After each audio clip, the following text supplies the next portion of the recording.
Yeah, this is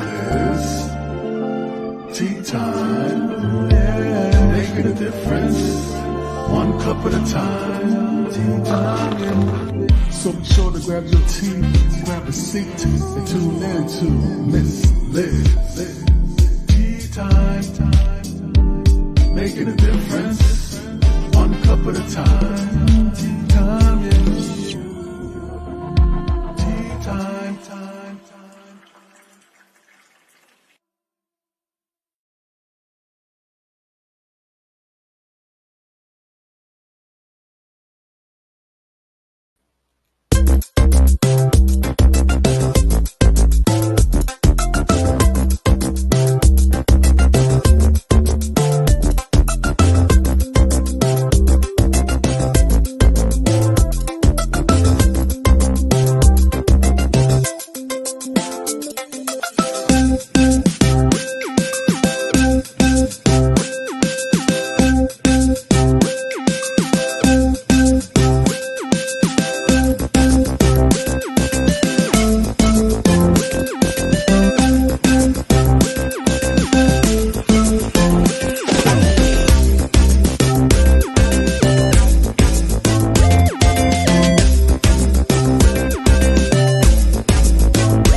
Well, good afternoon and welcome back to Tea Time. That's right. We were here this morning with Thomas L. Rose, and he spoke on grief and mystery.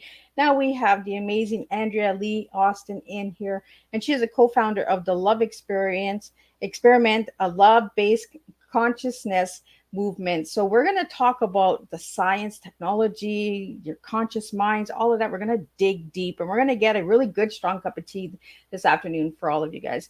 So again, like, subscribe, share this channel, share this tea time if it resonates with you, or if you know somebody that it'll resonate with. And let's get the disclaimer going, and let's get some of Andrea's bio, and then we're going to get Andrea in here, and I'm going to sip on my tea because my throat is getting a little itchy. So we're going to do all of that, and we're going to have a good, strong afternoon tea together.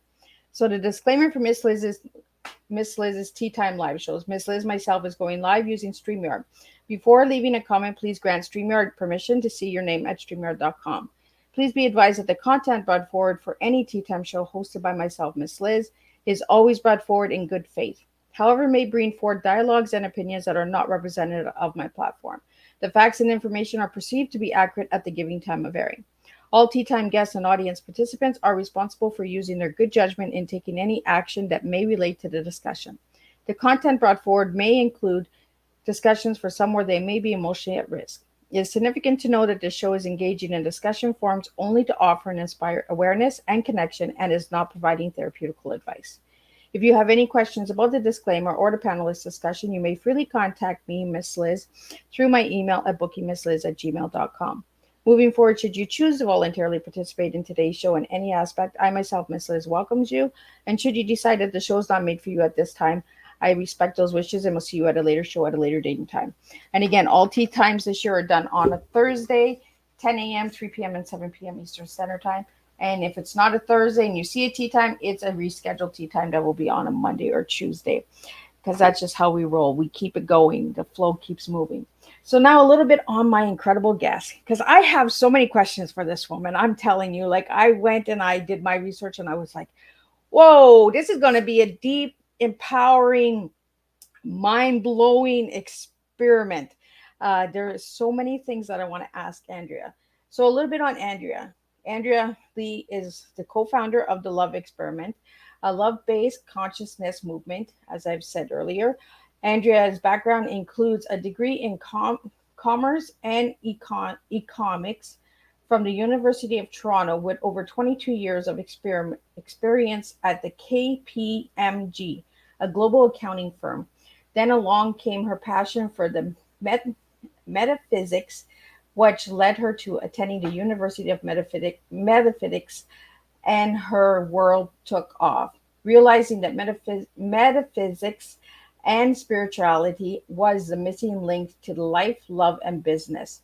Andrea currently has 12 years of experience in the holistic and alternative energy field and has co created My Consciousness Wellness, a platform for people to expand their consciousness using energy, tools, and technology. The core focus is exploring a new approach to business and supporting others to the same.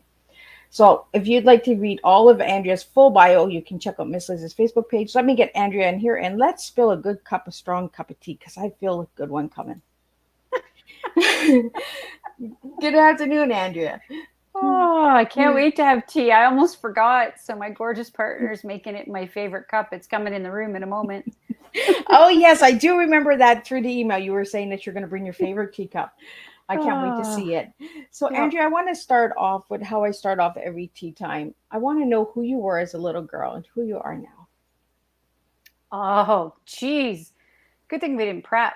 So as a little girl, I would say a little one full of love, hope, and optimism. Ooh. Who am I now? I'd like to say that it's still the same, but I would say it's the same. I've always been that little girl. It took me time to get back here, in all transparency. But one that does believe in love, one that does believe in optimism, and one that does believe in humanity. I like that you said it took you a while to get back here because we sometimes when we're little, we get in that middle age and then we just kind of lose ourselves and then we're like, where the heck What are happened? we going here? Right, life happens, you meet someone, you get married, you have the kids, and you lose your way. You lose yourself. And that's what I wanted to talk to you about today. When I did the research, my mind was blown. I was like, whoa, this is going to be a really incredible educational cup of tea this afternoon. So if you guys have a notebook or stuff and you want some tips and tools, I suggest you go and grab those because there's going to be a lot of good pointers coming today. I feel it. I feel it in the tea. So the tea is going to be strong. So, Andrea, I want to get into the consciousness. Hmm. I want you to explain that to the viewers and listeners out there that might not understand what the consciousness is, because some people don't know. Yeah, that makes great sense. And in all transparency, I can't say you that I know. No, this will be my expression of what I feel consciousness is, and everyone I think has a unique aspect of what that means to them. So when I explain it, what I say to people is also explore. Exploring consciousness to me, or what that word means, is exploring what goes beyond what we think, see, and feel, sort of in this, I'm going to say, linear reality.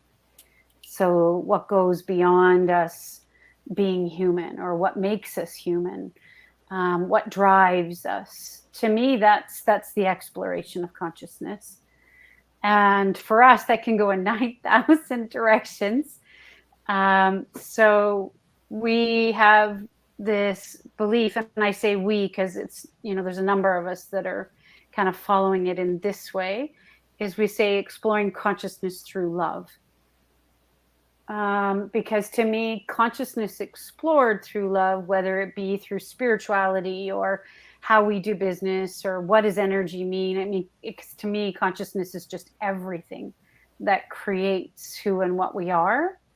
The reason I would suggest we anchor it in love is because there's lots of other ways to explore, what's going on in your life and in this world. It can be through fear, it can be through anger, it can be through, all kinds of different streams. But to us, anchoring it in love sort of seems to lead the direction that helps us follow that exploration, right, of what that is for each of us through our own hearts and through our own belief systems, not necessarily what others are telling us consciousness should be.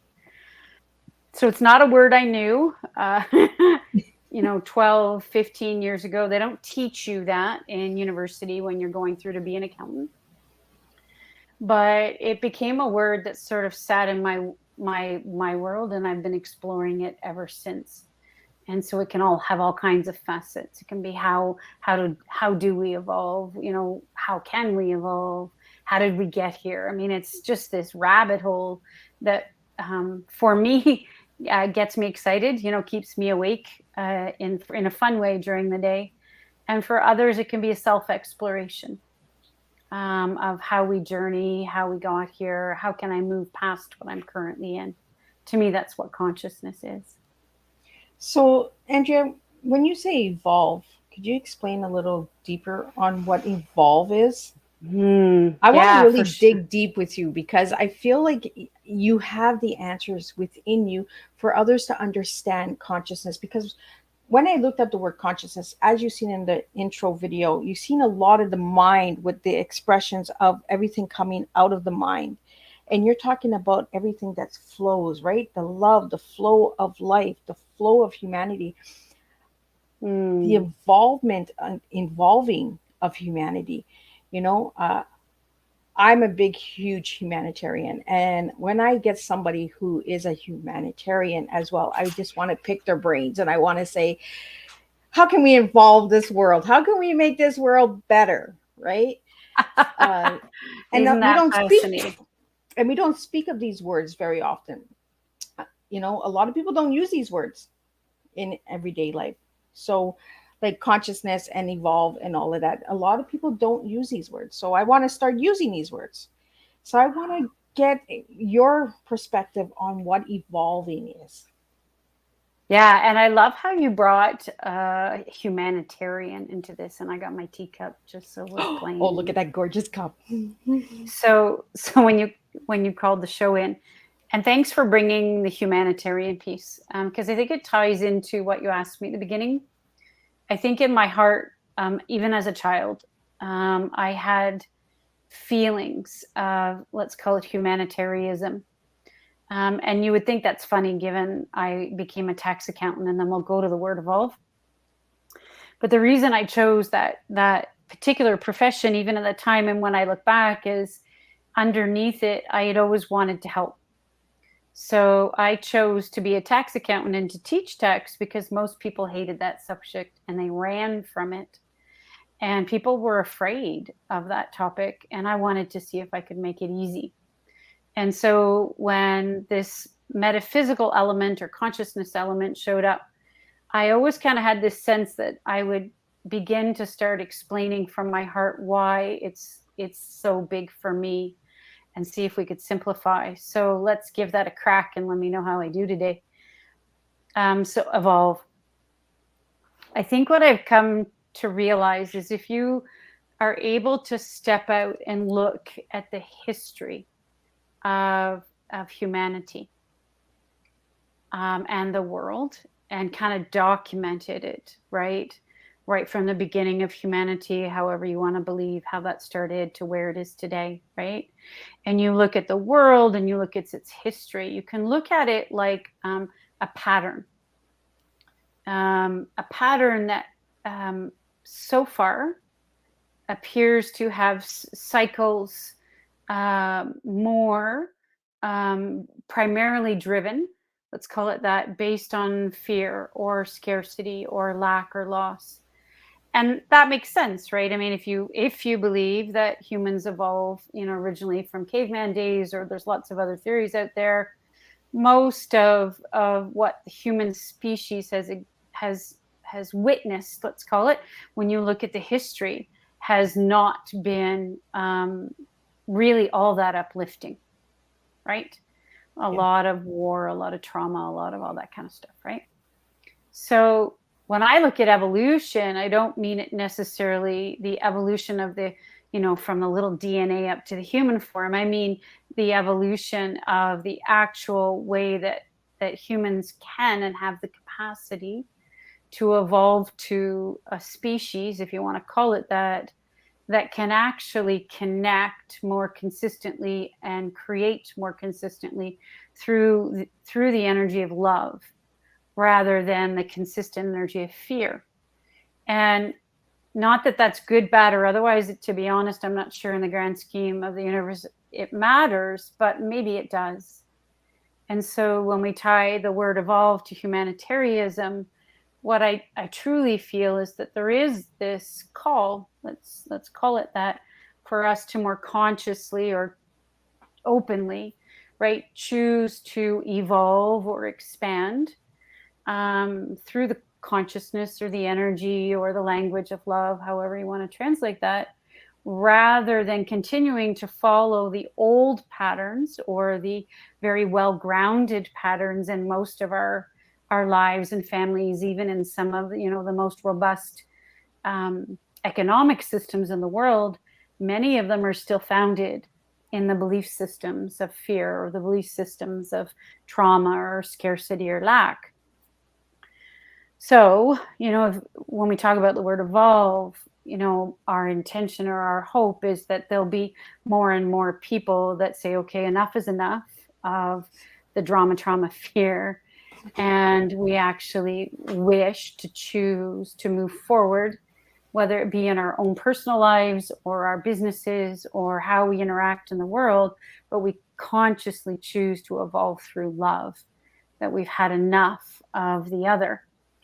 And that takes courage for most right now, because a lot of us have been hurt. A lot of us have experienced anything else but that, right? You look around and go, where's the love, Everyone is living in it. fear. Like, there's 4 letters to fear and there's 4 letters to love. We can take the positive from the fear, from the positive from the love, and put it into the fear and reverse it into the unfear. We need to change our mindset and the consciousness of how we believe, and open up. It's like you said in the beginning, Andrea. So many people tell us how to be, where to be, who to be. We need to figure out who we are for ourselves.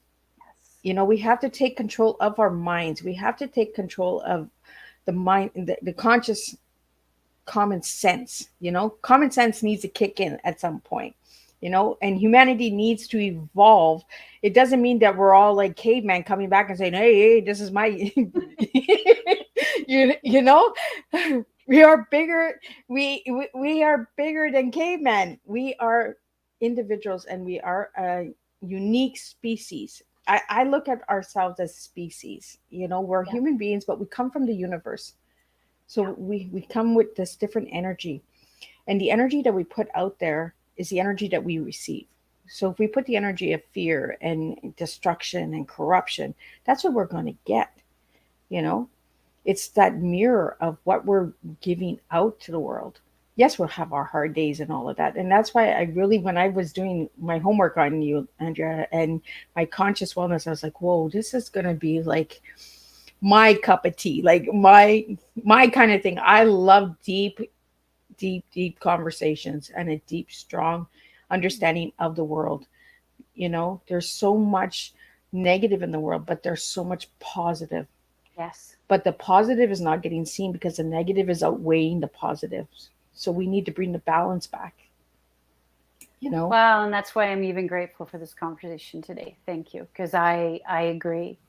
The more we are able to connect and focus on the positiveness and the love and the expansion, we actually don't truly understand how much we are impacting this world, simply just even by having this or other conversations. So thank you. Oh, you're very welcome. Thank you for coming. This morning we talked about grief and mystery, and I feel like my guests this week are going to align again, because we're going to be talking about fear and money and accounting, and and grief is just listening.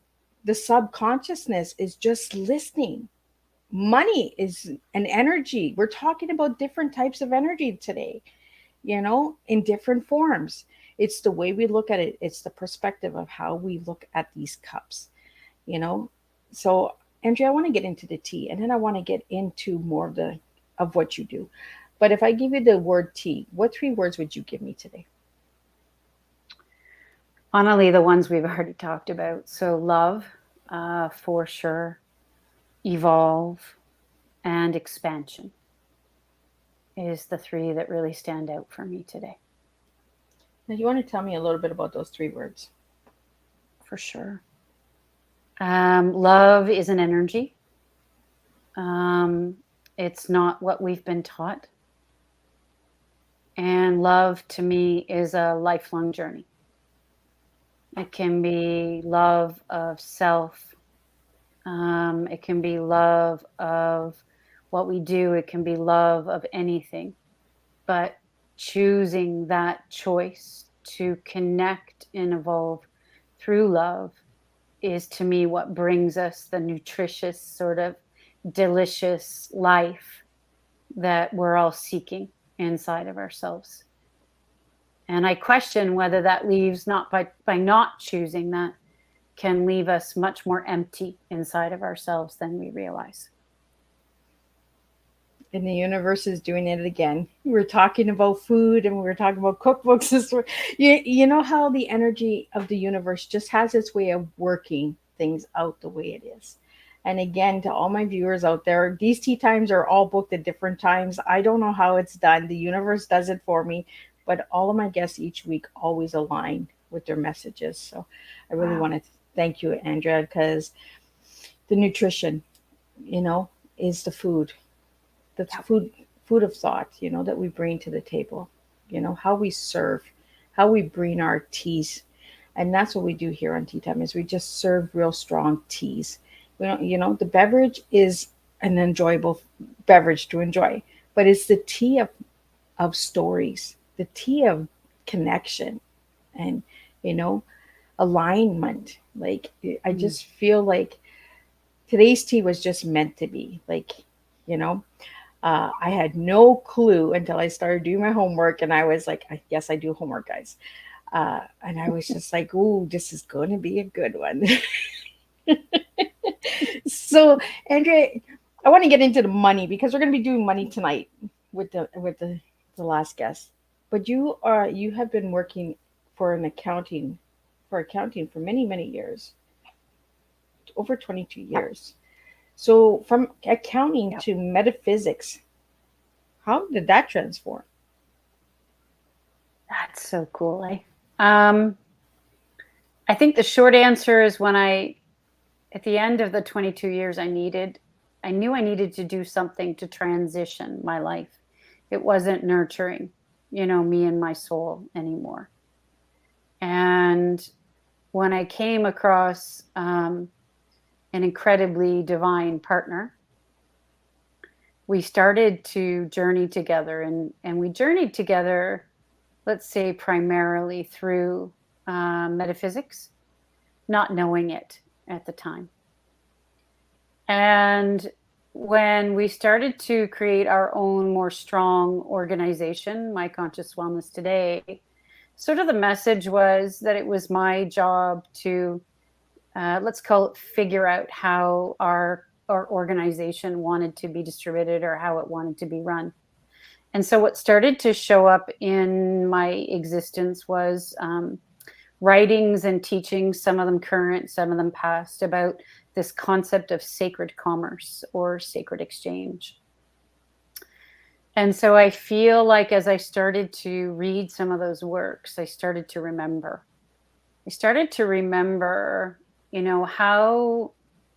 how businesses or communities were meant to work together without letting money get in the way.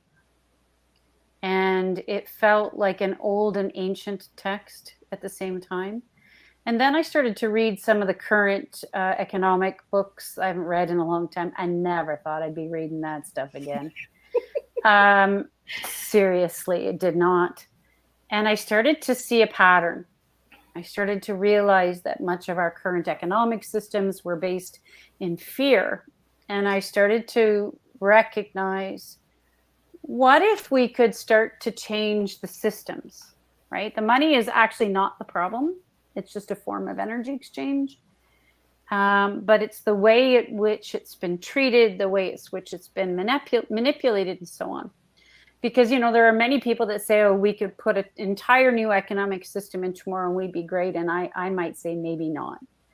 Because, again, it's just a tool. And it's how we use those tools, how we distribute the tools. And so all of a sudden, my life started to make more sense, because I do have this background or former background in business. I've always loved it. Then I'm in this metaphysical consciousness space, and I'm like, how do these two align? Like, I thought I was nuts at one point. I truly did. And then when I started to study metaphysics a little more formal, I found this area in, it's a PhD in conscious business ethics. And I started to realize that there are other people in the world that are really looking at how we operate our businesses and money and exchange differently in the world. And that got me excited. So that's kind of the bridge between those two and how I landed those two, and will likely continue for the rest of my life. Just way too much fun for me. I like that you brought in, that how society and how we've been programmed to look at currency, especially the biggest message is if you're not making seven figures, you're a nobody. We really got to stop putting a currency amount on people and individuals, because somebody who has $0 could change someone's life in a heartbeat. And it's like you said, the currency is not the issue. It's what we've been directed and told by society how to look at currency, because a lot of people will say, Miss Liz, you're scared to make money. I'm not scared of money. I'm scared of the message that comes with the money. That's how I am, because there's so much of the society that labels us once we get certain amounts of money, life stocks. If you're making over 100,000 and you're mid citizen now, where $100,000 20 years ago was a rich man. That's how much society has changed. My goal in life is to show people that you don't need the currency to make the difference. Yeah. You need the energy of pushing and continuing. And I think that's what currency does to us, is it gives us that drive to push. But then when we get that drive to push, we're like, ooh, I don't know if I want this drive anymore, because this drive is kind of taking me onto a different path. It's almost like you said right at the beginning, right? You lost your way a little bit and then you had to find your way. And I feel that that's how life is. We all get misguided or misused or in wrong directions, and then we have to find ourselves. And we have to bring ourselves back. And that's where the subconscious comes in.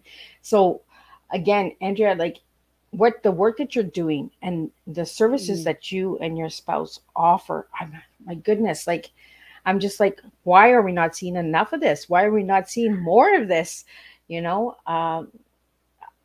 just, we need more of the subconscious understanding, and the metaphysics. We need to start having these deep, honest conversations about humanity.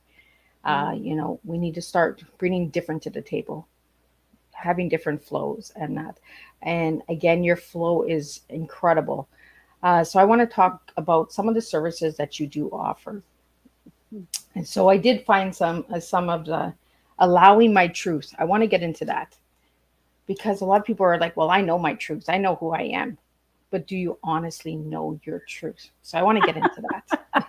That's a great one. Good choice. What do you want to know about it particularly? Or is it just is there something that stood out for you? Because you'll hear a lot of people say, this is my truth. This is my truth. But what is your truth? When you ask them, they can't explain it. Okay. So I'll see if I can explain that as I've seen it. What we think is our truth today, I might suggest, if we're not evolving, shouldn't be our truth tomorrow. Strong word and should.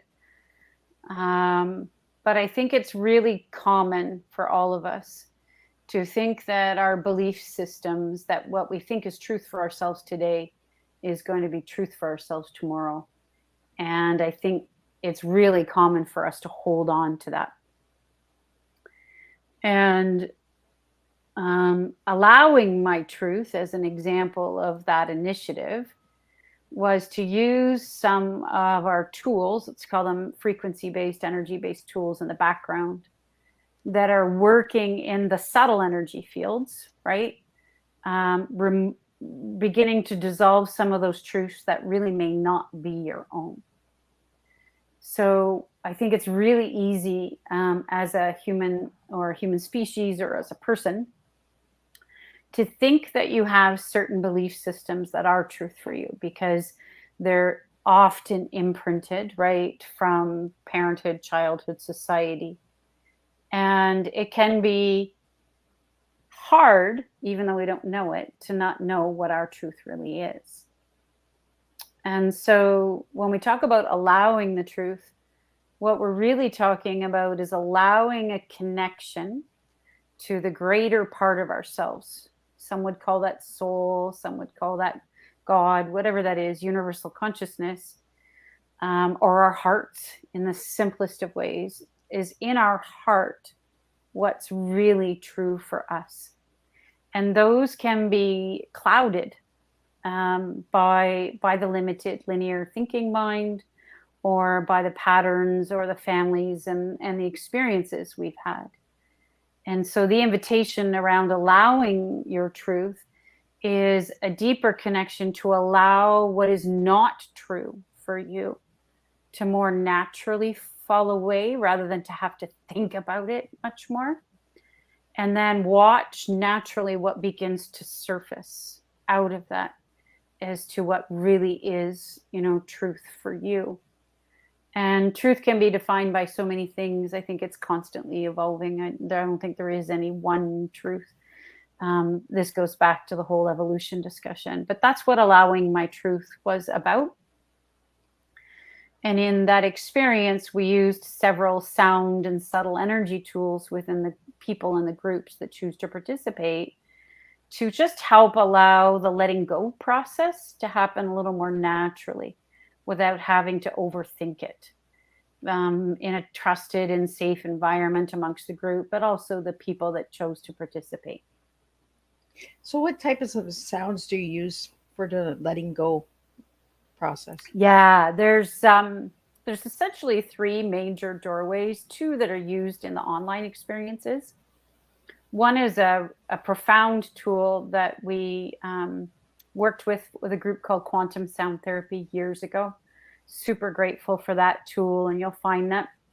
And it's called soul tones, or my personal frequencies. And so everybody who chooses to participate from anywhere in the world, you have to have a cell phone somehow or access to a computer, but can create a set of frequencies based on your voice. And the software that was created by Quantum Sound that we still use creates a 24-minute set of frequencies from the voice to create a set of harmonics that can be audibly listened to in the background going about your day, to use sound and vibration to help begin to let go some of the stories in our subtle energy field that are not our truth. And so the more you listen, the more they work. They're kind of like a good piece of music, but now it's really designed for you. So in each initiative, or it can be done separately, we create a set of statements and affirmations around allowing my truth, and then people say them into this frequency-based audio that the computer then analyzes over 1 billion bits of data and creates this 24-minute set of harmonics designed just for you. So we're grateful to Quantum Sound because this is one of the doorways that we've been using over 14 years for both of us to help listen to help let go, and they can be used anytime, anywhere. So that's the first tool. And then specifically around this one initiative, using allowing my truth as an example, is we then combine it with the power of group intention, which has been proven around the globe that when like people focus on a common intention, the energy moves. And then we use, this is a little bit more remote energy tools. We call them remote energy support, but they are some of the most advanced quantum biofeedbacks in the world. And these energy systems or tools use focused energy in your subtle energy field while these experiences are going on, to also loosen some of the debris or the energy or the stagnant energy. That's a better way of looking at it, sitting in your vibrational field that is no longer truth for you. So we're not overriding free will here or anything like that, but just using these two tools around a specific intention to begin to lift some of the denser energy that sits in all our fields simply by being a product of living on planet Earth, right? And then letting that move slowly and subtly out of the energy field so that there's a greater lightness, a greater connection more naturally to who you really are. Sometimes you kind of go, wow, I all of a sudden used to be this and now I'm this. So it's a natural process, allowing the energy to move and then you to naturally step more solidly into who you are. So we have a question. We have a question here for you, Andrea. Could you explain a little bit more about the quantum? The quantum biofeedbacks? I can, to a certain extent, understand that I'm not the quantum scientist. My conscious wellness has been a group of us who have all come together with various different tools. So I can certainly provide, more, let's call it quantum natural energy medicine from somebody else in our group than I can. But the way I look at it is your energy, I'm energy. Okay. And even as we're talking right now, we are connecting and we are influencing each other's energy. Even as we're talking and you're listening to this discussion between us, right? Our energy and your energy is interacted. There's no space and time. And this for sure has been shown in lots of different science in the world. So that isn't something totally new in the world, but it might be new for people listening, and that I get. Yeah. This part was the hardest part for me to digest when it first arose. I fought it pretty hard because my linear mind was like, well, how's that possible?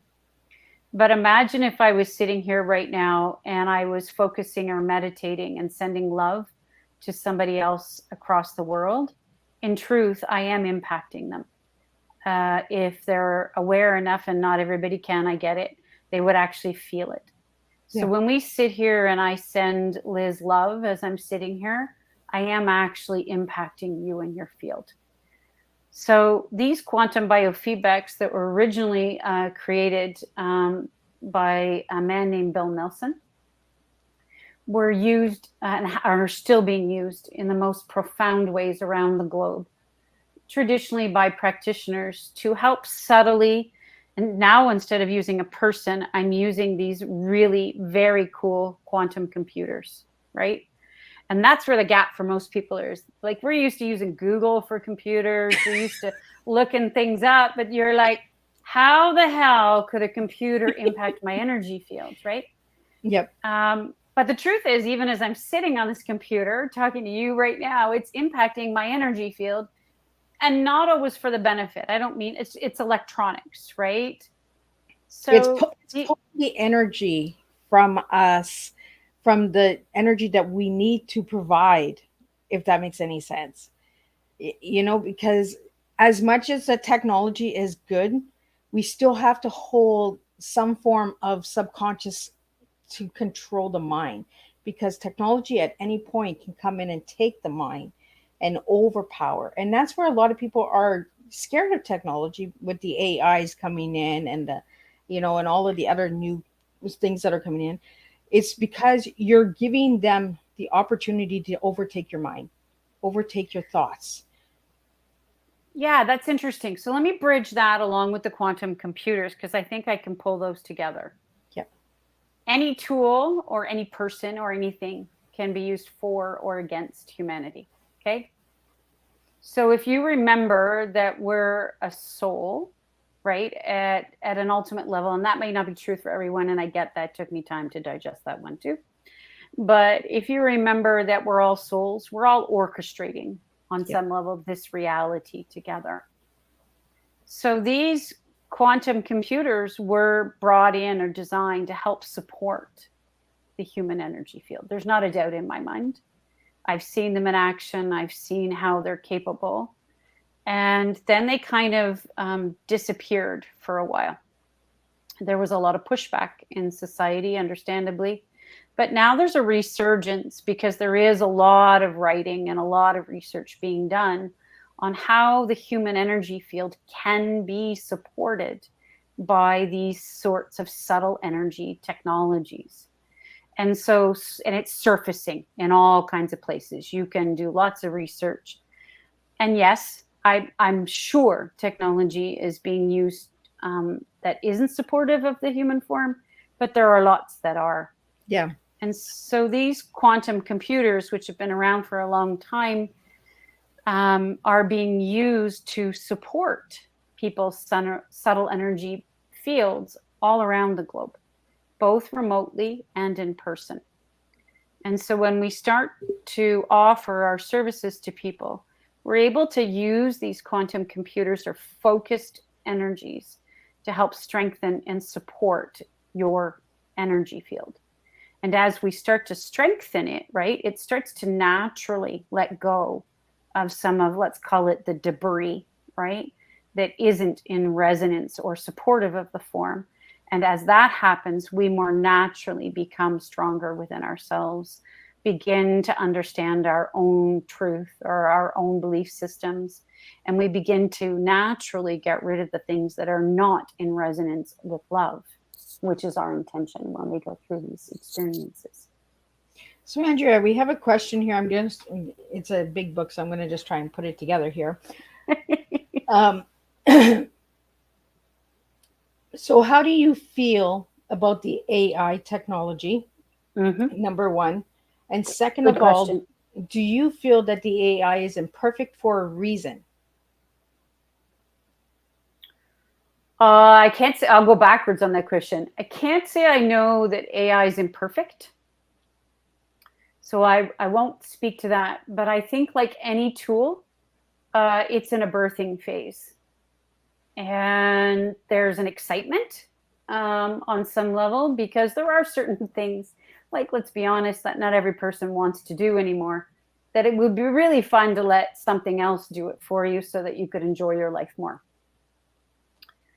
I can understand the fear around AI.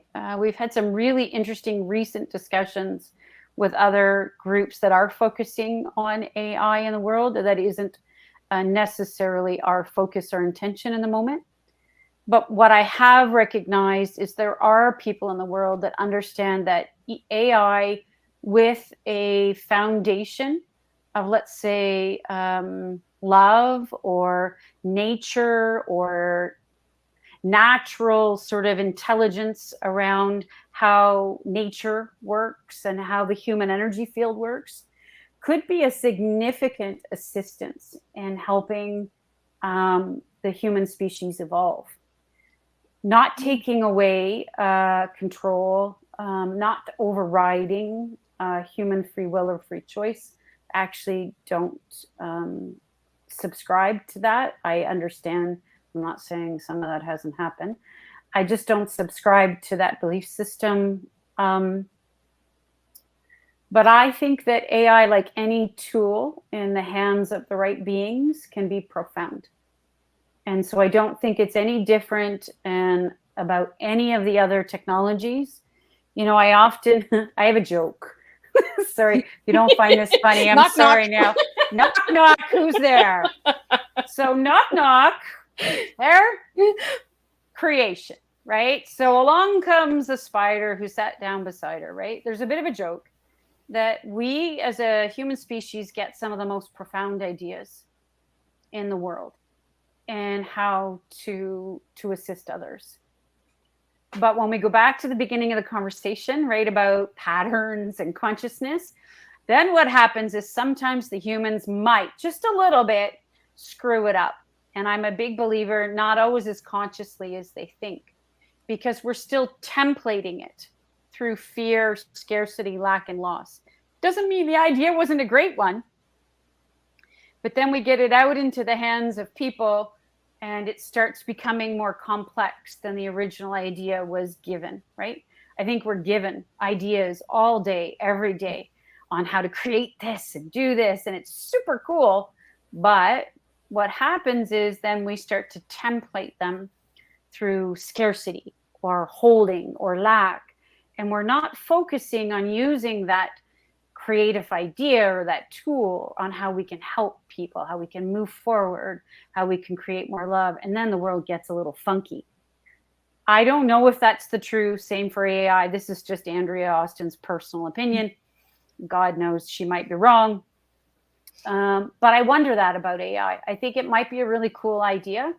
The question is, what do we choose to do with it? And how do we choose to empower it or disempower it? And this goes to any tool, right? If the tool doesn't resonate, don't use it. Like, that's just, I think that's some of the things we're encouraging, you know, intuitively or common sense, however you want to phrase that, but check in with yourself. And if it doesn't feel right, then don't engage with it. Because I think that goes to the empowerment piece and the choice piece. Well, it's like anything else out there, right there, Andrea. Like, you know, it depends on the person whose hands are in it. You know, if you got bad vibes that it's not right for you, don't do it. You know, run. Common sense. Listen to your gut. Listen to your insides. Like if something is your hair on the end of your arms are up, and you know, I shouldn't. Then don't do it. Like, you know, run. I met this most amazing woman. To give you an example of that, she actually helped a group of women. It's a profound story. Oh my God, I'd love to link you up to get her on Teatime. I think you guys would have an amazing time together. Anyway, her short story is she ended up spending time in the New York State prison. That's a totally different discussion, an amazing one on how she ended up there. But she ended up working with 52 or 62 women on helping them get out of the system and move back into life. And 99% of them admitted that when they went to do, let's call it whatever deed got them into trouble and got them into jail, they knew intuitively not to do it. But they didn't listen to the hair on their arms or the back of the neck, because they made decision based on fear. Now, understandably, I get it, no condemnation on my part, fear around their children or fear around whatever, you know, their husbands, and they didn't listen, and they ended up in jail. And so that point is so powerful when it comes to anything. And I love how you're phrasing that. Thank you. Well, you know, we have to start listening to ourselves. You know, we know ourselves the best. Stop listening to outside voices. You know, listen to your gut, listen to your intuition, listen to your subconscious. You know, if it's not right, don't do it. You know, and with the AI, I've experienced with the AI, I've played with the AI, and I like to test its mind, and I want to see where it's going to take me, because I just love digging in the mind of energy and the mind of technology, because that's just who Miss Liz is. It's one of my passions of just digging deeper. How deep can we go, right?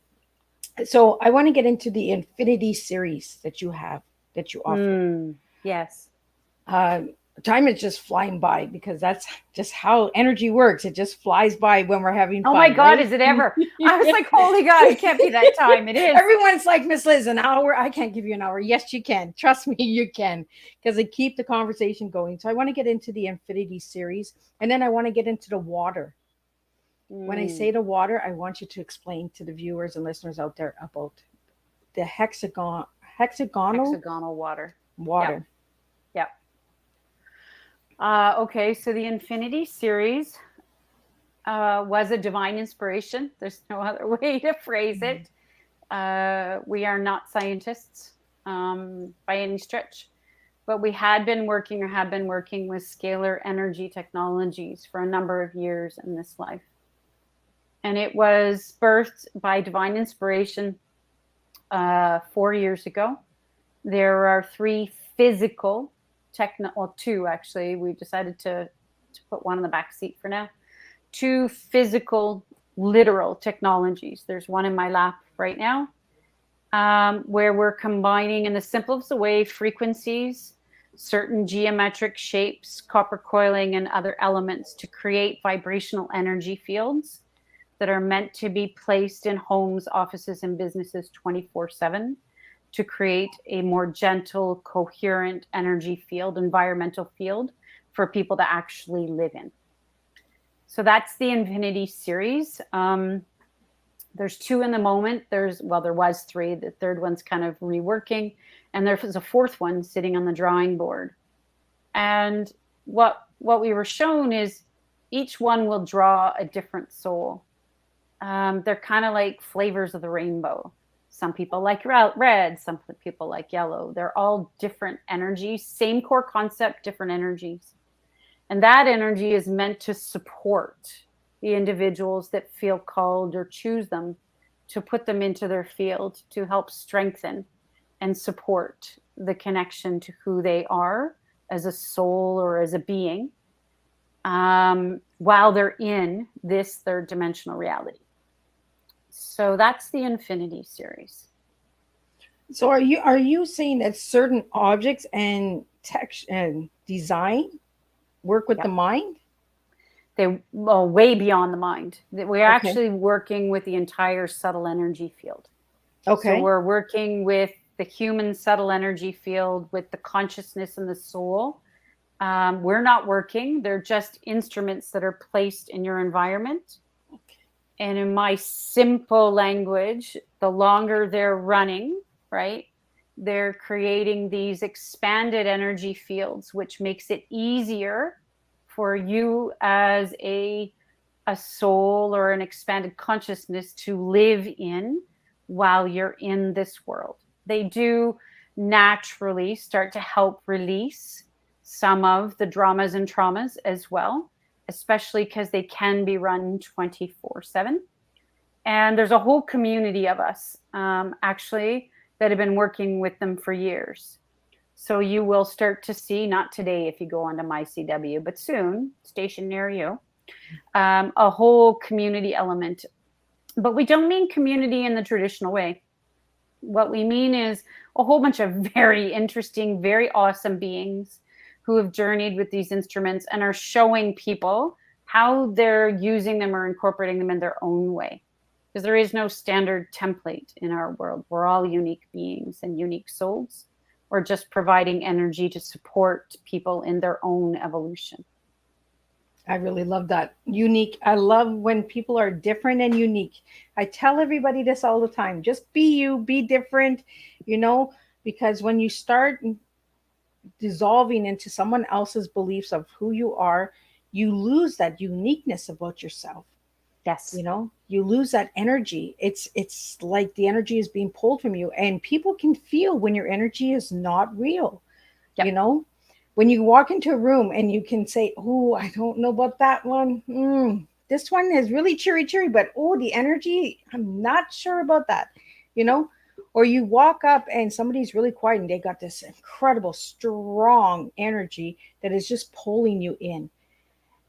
Because they're so scared to show their energy because of society, because of patterns, because of what the stigma, of being unique has done to us, and that's why I am I'm so inspired by this tea time this afternoon, because I've been actually sitting with somebody who's unique, somebody who's actually not scared of saying, we're unique individuals and we bring something different to the table.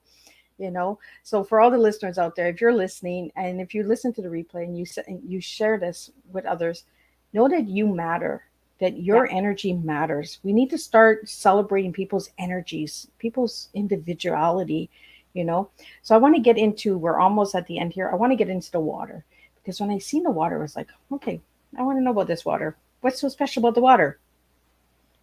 That's very cool. I'll begin by the water I believe that you'll see on our site is from quantum sound therapy. And I got introduced to that water 11 years ago. I was born and raised in the city of Toronto, and pretty much people would say drink 8 glasses a day, and I would say not going to happen. and that was my first introduction, right, to the vibration of water. And there's been so much written on this now. That I almost forgot that was there. But what I noticed was we are in general 70 to 80 to 90% water, depending on how old we are. And the vibration of the water that we drink matters. I mean, that's the simplest message in that. And I had no idea. And so when I first got introduced to hexagonal water through quantum sound therapy, I chugged that water like never before. And that alone told me something, right? It told me, one, that I was dehydrated as all hell. And then two, that the vibration did matter. And regretfully, a lot of the water that we're drinking in general right now is not of the highest vibration, and understandable, right? There's, I think, 8 billion people on this planet now. And the water has a history, and everything of the history of the water is stored in the water. You know, on the plus side of that, we've been having recent discussions then, is that means that consciousness, or we connect through water. And I remember Robert Loy, the founder of Quantum Sound, talking about that when I first met him. And then there's profound work by Dr. Emoto about the profoundness of water. And it told me then ultimately that vibration does matter. If we're 70% water and our water or our energy fields are being impacted by everything around us, then vibration and what we drink and what we environmentalize ourselves and what we place ourselves in does matter. And so that water, I jokingly, but not so much say saved my soul, saved my ass years ago, because it was a way to bring energy, frequency, and vibration also more deeply into the cell structure, into my physical form, to help me flush out some of the toxins and some of the things that were in my body. Now, there's lots of different theories and discussions around water, but the underlying message is just to start seeing if people can find higher vibrational sources of water. Then I always encourage them to do that in whatever form that takes for them. You know, for some people that can be natural spring water. For some people, it's a technology. For some people, it's purchasing different forms of water, if you can. But just starting to be aware, right, of, you know, the water that we're ingesting in our bodies. And I had no idea. Did make a lot of sense, though, because most tap water I still to this day cannot ingest.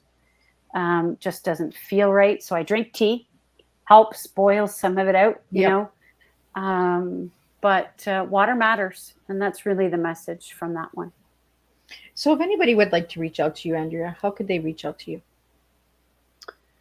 Great question. Well, through my CW. If you go through my CW, you'll find me, my partner, and one other person. We're not that big. So if you're curious and you just want to ask questions, don't hesitate. We're not hard sellers by any stretch. If you're comfortable messaging, you can go through LinkedIn. Happy to chat live or, you know, in person or just through messaging, because that part makes us happy. We're not a big organization. There's, you know, 3 to 5, soon maybe 10 of us who are out doing this kind of thing, but we're part of a bigger group, and we'd be more than happy to open the door and explore what that means for others. So what's your final message to everybody today? Oh, that one's easy. Choose love. And I knew that was going to be short and easy, because when I asked you to describe yourself with one word, you gave me the word love. You know, it all comes down to love. You know, we all got to start just loving one another. You know, let's stop with the fear. Let's stop with the hate. Let's just bring love, and let's all connect. And that's what Teatime is all about, is connecting all the love out there and all the different unique individuals that are out there that we might not always see and know about. And you can find all of these guests on Teatime with Miss Liz. I get out there and I start looking for different, and my unique rebels or troublemakers or whatever you guys want to call us, conspiracies or whatever you want to call unique different individuals, and we all come to this table and we share a good strong cup of tea. So Andrea, I really want to thank you for joining me today on Teatime and sharing my conscious wellness. I am going to be reaching back out to you after the show, because there's so many more questions I have for you. And I want to thank all the viewers for tuning in. I will see everybody back at 7 p.m. Eastern Standard Time with Kaylee Brosford, and she'll be talking about money wise. And she has a children's book, so we're going to talk some children's book and adults books, and we're going to take the fear of money away from you tonight at 7 p.m. Eastern Standard Time on Tea Time. So until then, I will see everybody tonight.